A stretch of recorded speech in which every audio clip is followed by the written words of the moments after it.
Years ago, I was an elementary school teacher, and it's so long ago that I actually forget that that was a part of my life, but it did happen. And at one point, I was teaching this grade 6 class in Halifax, Nova Scotia, and it was track and field season. How many of you, do you guys remember going to that? It was so much fun, right? Get a day out of school to just hang around. Especially when you're teaching at a little private school, we weren't going to win anything.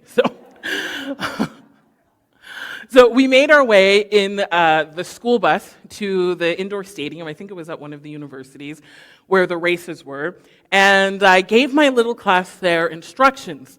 I told them the times that they had races, the expected rules of behavior, the spaces they were allowed to be in and the spaces they weren't. And the day is long, like you get there at 8 and you're just there all day. And it's a lot of waiting and it's a lot of downtime in between races and events to see if you qualify. And as the post kind of lunch tiredness goes on and the kids start to get bored, I noticed that 2 of my students were missing.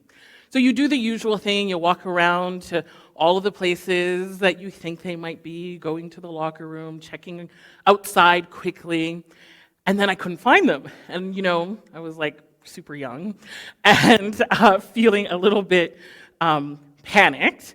And then I walked in and this teacher, she came and the 2 boys were with her, and she was kind of like laughing a little bit, but being very serious, we do that as parents too. And she was like, she found the boys in the hallway inside a trophy cabinet on top of one of the shelves. Now, I being this young, new teacher, I was so embarrassed and a little bit amused. And so I did in my best stern voice, "Why would you do that? We already talked about what the rules were." And without missing a beat, one of the boys noted with the perfect 12-year-old smirk, "Miss, but you never told us that we couldn't go into the cabinet." And he was right. I had not told them that was one of the places that they couldn't go. Don't go into the trophy cabinet and climb up on those glass shelves. That's just not a good idea. There are some who stretch the rules. There are others who break the rules, and some who follow the rules precisely. But who gets to set out what the rules are? Who gets to announce with confidence what you can and what you cannot do? Who you should or should not be? And even more importantly, what and who informs the rationale and reasoning for what is and what is not preferred or allowed? And what happens when the decided upon rules no longer fit the context, the moment, or the culture? These are the kinds of questions that we find Paul responding to in 1 Corinthians chapter 8. He has a group of people who are saying, "No one told us we couldn't climb the shelves in the trophy cabinet," and another who are saying it was implied. Except their topic is less about literal bone-breaking activities and instead is one about eating and drinking, spiritual and secular, a world of black and white or one of gray, of being right or being loving, closing doors or increasing love, dismissing the other or practicing love. And I'll give you a little hint or a bit of taste of how things end up. Paul says, when it comes to being a follower of Jesus, a people who move in the direction of where Jesus is, whenever you get a bit confused about what to choose and the way to go, the answer is love. And so if all you remember today is this, to follow Jesus is to follow love, then you have remembered the most important part. In verse 1, Paul lays out the issues. People who have left behind idolatry are now being confronted with the many opportunities to participate in civic life that includes festivals and worship and banquets that centered on eating the food that was offered for idols. Now, in our day and age, the challenge that's presented seems absolutely unchallenging because the practice of idol worship is uncommon. But imagine if for all of life, participating in activities connected with this practice was the norm. It was a part of your religious world, your social world, your family systems. And then you decide to be a Jesus follower, to join a new kind of family and take on this new way of being and thus this new way of engaging with and seeing the world. The change might be striking and challenging and maybe even isolating. For the Corinthian church, their former practices of idolatry included lavish sexual promiscuity, venerance and deference to the emperor, fear of ramifications from violent and unpredictable gods and goddesses who preached this message of conquer and oppression, violence and control. The Corinthian society supported a lifestyle of excess and greed where the needs and wants of the powerful could justify the extortion and dismissal of the poor, the outsider, and the minority. The story of Jesus is so countercultural and revelatory. It has so intrigued these new Jesus followers that they have left behind one way of thinking and operating and are actively being transformed and made into a new kind of people. A people who are formed and shaped by the message of Jesus, the message of the kingdom and the work of the Spirit. Paul insists that this new way of being, this act of following Jesus, should point them in a new direction. One that considers the ways their actions affect their neighbors. One that understands both the generosity and abundance of God and the freedom found in self-control. One that does not stand by and blindly align with the empire's violence and corruption, control, and marginalization. One that actively makes space for those that were once so easily excluded. Paul wants the church in Corinth to fully lean into what it means to follow Jesus, what it means to be a part of this new kind of family. And the church is divided on what this means.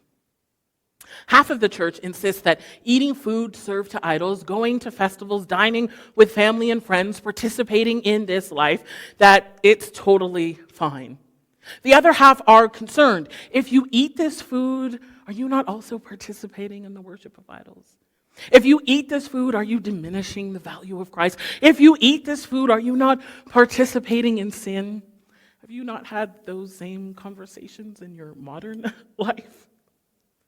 But Paul's response might surprise us. He says, we all have knowledge about this issue, but while knowledge might make us feel important, it is love that strengthens the church. Anyone who claims to know all of the answers doesn't really know very much, but the one who loves God is the one who has full knowledge, or is the one whose knowledge God recognizes. In other words, you might be right. Your doctrine might be sound, your rule might be logical, your assumptions may be headed in the right direction, everything you know about the situation may be well informed, but your rightness and your knowledge and your logic are not the final word on the issue. Love is. Love holds the final word. To follow Jesus is to follow love. You'll get it. To follow Jesus is to follow. To follow Jesus is to follow. Now, you can imagine that as the people are listening to this letter being read out loud among them, that those who insisted that to eat meat served to idolatry, that it's fine, that they are smiling. Right? They're right. And Paul said so. Mom and Dad said I could. And the ones who insist that eating food served to idols is wrong, that they're getting ready to start a new denomination. They're getting ready to start a denomination where the only point of rhetoric is you must not eat meat for idols, and it might actually come down, you must not eat because holiness, right? But before the subcommittees begin to form, Paul continues and says this: these idols aren't anything. People may call them something, people may name them as gods and goddesses, but Paul says we know they are powerless. They are made from the very things God created. They are wood, they are metal, they are non-entities with no power, no truth, no backstory, no capacity. They're powerless, lifeless. They are nothing. Now, those who are ready to go to the cookout down at the temple, they're high-fiving each other. They're letting the person beside them know, I told you so. And just as they're getting ready to head out the door with their barbecues and their folding chairs in hand, Paul says, however. He says, however, not everyone knows this. Not everyone understands this or believes this. He says, for some among you, the worship of idols was and remains not a piece of wood or metal, but something that holds power. We know that as far as God is concerned, it makes no difference if you eat or you don't eat this food. But it might make a difference to your neighbor. Your neighbor might see this as a license to continue to engage in idol worship while attempting to follow Jesus. Your neighbor might feel conflicted and convicted about something that is powerless, yet it leaves them with a sense that all is not right and all is not well. Your neighbor may be pulled to move away from rather than move towards where Jesus is and what Jesus is doing. And so your neighbor might need you to hold your freedom with them in mind. Not because they are right or because you are wrong, but because to follow Jesus is to follow. Even when it means we must say yes to what we could say no to, or when we say no to what we could say yes to, considering our neighbor, the person beside you and around you, that's enough of a reason to consider how you use your freedom. Now, here's the temptation. Do you know what the temptation is? Any guess? You guys are like, stop asking us questions, okay? You're like, we are never going to answer. We couldn't even clap without your permission. We're not going to answer. So now here is the temptation. The temptation is to use this passage as a rule or some kind of formula. But I wonder, even within the context of that Paul is offering to the church in Corinth, if it's something more akin to an ethic than this steadfast rule. A way of operating with those around us, specifically those who are called to be our brothers and sisters, that helps them walk in the direction of Jesus, that helps them to move where Jesus is moving. Paul seems to suggest where knowledge has the capacity to move our neighbors away from Jesus, love has the capacity to invite those around you to follow where Jesus is leading. And so he asks the church in Corinth, will your response to your neighbor be motivated by knowledge or by love? So what do we do with this passage? Well, if we see it purely as rule-based, then we're going to use it to legislate those around us. We can identify ourselves or others as the weaker brother. We can command people to stop doing whatever we feel uncomfortable with. This passage becomes the notwithstanding clause, all conversations finished. And my interpretation of knowledge dictates your response to the world. Now, to be fair, there are times when this could be appropriate, when it makes perfect sense, such as limiting the consumption of alcohol around someone trying to maintain sobriety, or taking a page from the pandemic when we wore a mask for the sake of our fellow citizens.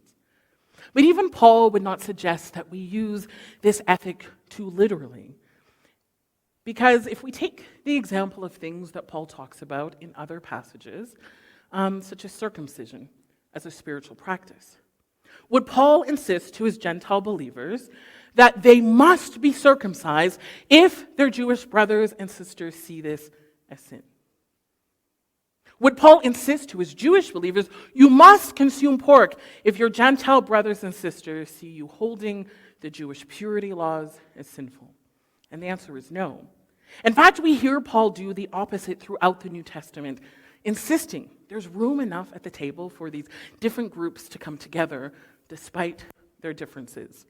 So while we may be tempted to see this passage as a license to control our neighbors, perhaps instead it is more aptly a call to love our neighbors, despite what makes us different.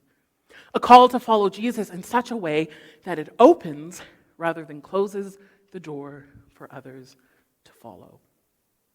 So what if this notion of love over knowledge can be expanded from rules around eating and drinking to an intentional practice of opening doors and widening tables, creating generous, safe spaces as we long for those around us to follow where Jesus is leading, to move in the direction of where Jesus is going?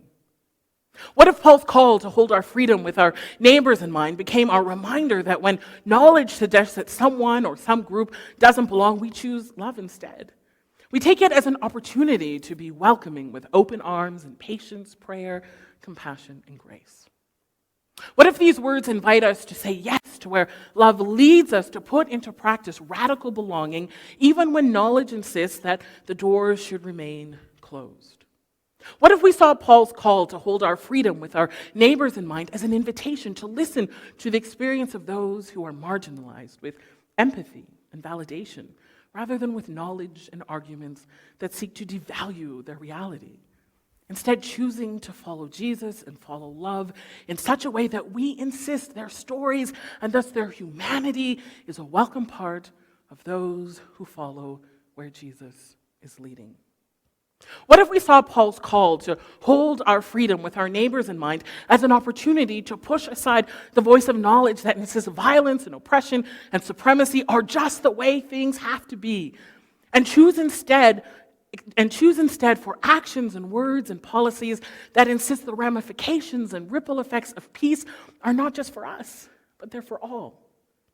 What if we saw Paul's call to hold our freedom with our neighbors in mind as beckoning to participate in the renewal of all things, regardless of the teachings and doctrines and knowledge that would suggest this is nothing more than a pipe dream? What if holding our freedom with our neighbors in mind allowed us to follow Jesus and thus to follow love in such a way that how we live and speak and hold our faith doesn't close doors but opens it wide? Doesn't crush others with the burden of religion, but eases it with words of freedom? Doesn't only care that we appear good, but insists that our goodness is formed and thus lived out because Jesus is goodness? What if our freedom, what if our following could have the capacity to produce and reproduce peacemakers, hope usherers, burden bearers, truth tellers, advocates, harbingers of beauty, producers of joy, creators of equity, and voices of shalom? Voices that burst open all of the doors to the kingdom that have been shut in the faces of those who are our neighbors. What if following Jesus is really as simple as following love? Paul is concerned in 1 Corinthians 8 that the actions of those who know that life in Christ is freedom may use their freedom in a way that causes those around them to move away from following Jesus. That their understanding of freedom may unintentionally place a roadblock or a stumbling stone along the journey of their neighbor as they seek to follow Jesus. But what if the practice of holding our freedom with our neighbors in mind, the practice of choosing love over knowledge, that when we get this right, the active removal of ways and practices that have made the way of Jesus elusive and out of reach, that when we get this right, we participate in making straight the crooked paths. We participate in the removal of unnecessary things that cause people to stumble, and we make way for those around us to follow, to move in the direction where Jesus is moving. In Matthew 23, Jesus has a list of admonitions for the religious.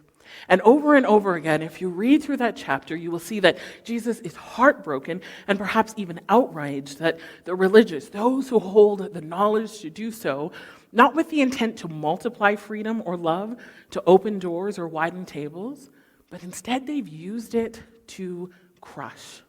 They've used it to crush those around them under the weight of religiosity. They've created these stumbling blocks and barricades to the message of the kingdom. And Jesus, in that passage, dares to call that kind of practice hypocrisy. But there must be a better way. May it be said of you and I that as we follow Jesus, paths were made straight. That as we follow Jesus, stumbling blocks were removed. That as we follow Jesus, kindness grew among us, love was multiplied, and doors were opened.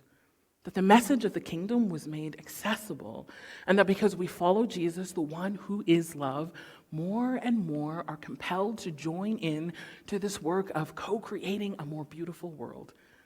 That more and more are compelled to join in to participate in the renewal of all things. That more and more take on this radical new way of being that offers forgiveness. The worship team can come up. That they take on this new way of being that allows us to let go of the endless pursuit of more and more stuff. That equips us to stand with and make space for those that are so easily excluded. That changes how we see ourselves and how we see others. Lord, may it be said of us that we understood that to follow Jesus is to follow love. So Paul's pretty serious about this stuff. The famous 1 Corinthians 13 echoes his words. Love is patient and kind, not jealous or boastful, proud or rude.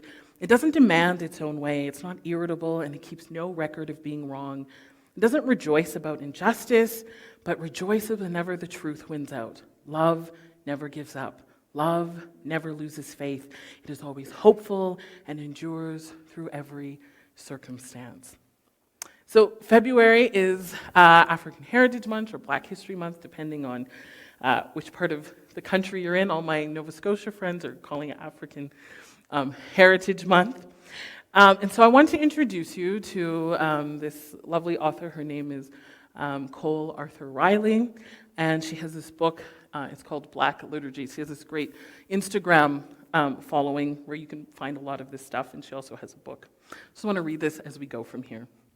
We want it to be known, and we're terrified of being known, of being laid bare in the presence of another. We're grateful that you are not a God who demands a spiritually rooted in some solitary existence, but it's hard to belong without allowing the direction of our lives to be dictated by those from whom we seek affirmation. Help us to daily discern the truth of our selfhood, that our communities would offer insight without commanding assimilation. As we find spaces that truly see and know us, help us to not run from them. The more beautiful a thing is, the more terrified we are of losing it. Do not let this terror keep us from the love we were meant for. And as we learn to accept friendship and care, may we be stirred to extend it to others. Keep us from contributing to loneliness and dislocation in the world, knowing that our freedom is mysteriously entwined with the freedom of those around us. Amen. Have a blessed week.